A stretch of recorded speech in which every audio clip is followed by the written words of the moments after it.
Sebentar lagi wanita ini akan melahirkan. Tapi suaminya tidak ada di rumah. Akibatnya, wanita ini meninggal saat melahirkan. Setahun kemudian, Jack pulang. Namun tidak ada satupun orang di rumah. Dia hanya melihat sebuah ranjang bayi sedang bergoyang.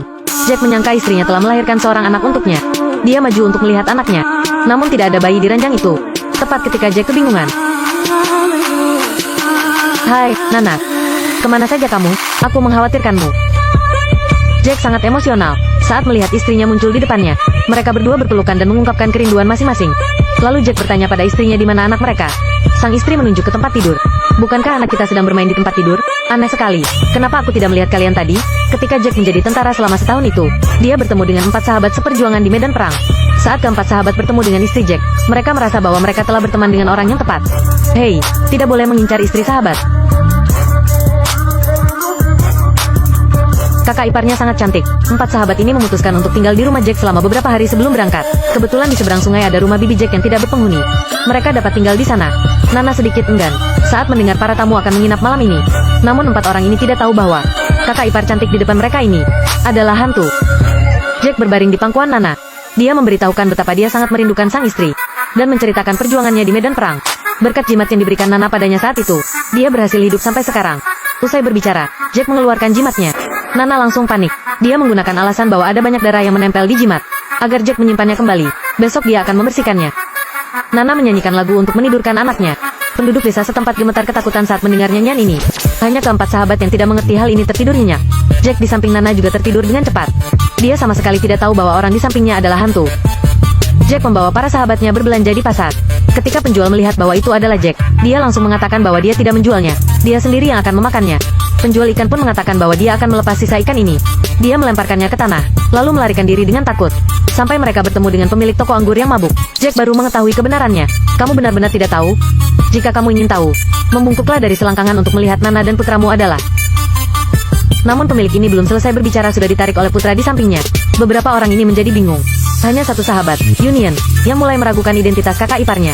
Malam hari, keempat sahabat ini membahas kejadian tadi siang saat makan malam. Union juga pernah mendengar dari orang tua di kampung halamannya. Kalau mereka melihat dari selangkangan, mereka dapat mengetahui apakah itu manusia atau hantu. Namun tidak ada yang percaya pada ucapannya. Jack adalah sahabat seperjuangan mereka. Union merasa perlu membahas masalah ini dengannya. Union datang ke rumah Jack dengan takut. Tiba-tiba dia mematahkan sebuah tangga. Union yang tadinya sedikit ketakutan, sekarang menjadi semakin ketakutan. Akhirnya dia memberanikan diri datang ke depan pintu. Sosok Nana di dalam kamar itu terlihat sangat aneh. Tepat saat Union ketakutan, Nana berdiri dan berjalan ke depan pintu menunjukkan wajah cantiknya. Baru saat itulah, Union menghela napas lega dan bertanya apakah Jack ada di rumah. Nana menjawab bahwa dia ada di dalam kamar. Jika kamu tidak percaya, masuklah. Union mengikuti Nana masuk ke dalam rumah. Namun dia menemukan bayi di tempat tidur hilang. Union segera menyadari ada yang tidak beres. Pada saat ini, tubuh Nana mulai meneteskan darah. Tak butuh waktu lama, darah mengalir deras. Gawat. Cepat pakai pembalut. Detik berikutnya, seorang anak jatuh. Union bangun dari mimpi buruk. Ternyata itu hanya sebuah mimpi. Para sahabat mendesak Union untuk memanggil Jack. Adegan ini persis sama dengan mimpi barusan. Dia tidak berani pergi ke rumah Jack lagi. Namun, pria berkumis, Beard mengancamnya. Jika dia tidak pergi, dia akan memberitahu Jack tentang mimpi Union yang menganggap bullyingnya sebagai Nana. Union terpaksa memberanikan diri datang ke rumah Jack. Kali ini, dia sengaja menghindari bagian tangga yang rusak dalam mimpinya. Aku tidak akan dijebak kali ini.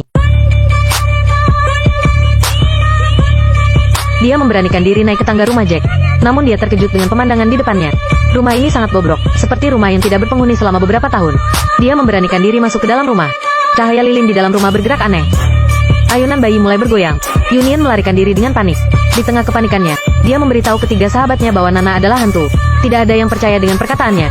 Mereka bahkan menari dengan gembira. Namun, mereka tidak menyadari bahwa tubuh pemilik toko anggur sedang mengapung di permukaan air tidak jauh dari sana. Keesokan harinya, pria berkacamata, Glass, mengunjungi rumah Jack. Dia juga menemukan rumah yang bobrok ini. Dia teringat dengan perkataan Union. Dia pun mulai curiga bahwa Nana adalah hantu. Namun Glass lebih pintar dari Union. Bukankah mereka bisa melihat hantu dari selangkangan? Kalau begitu, mari kita coba.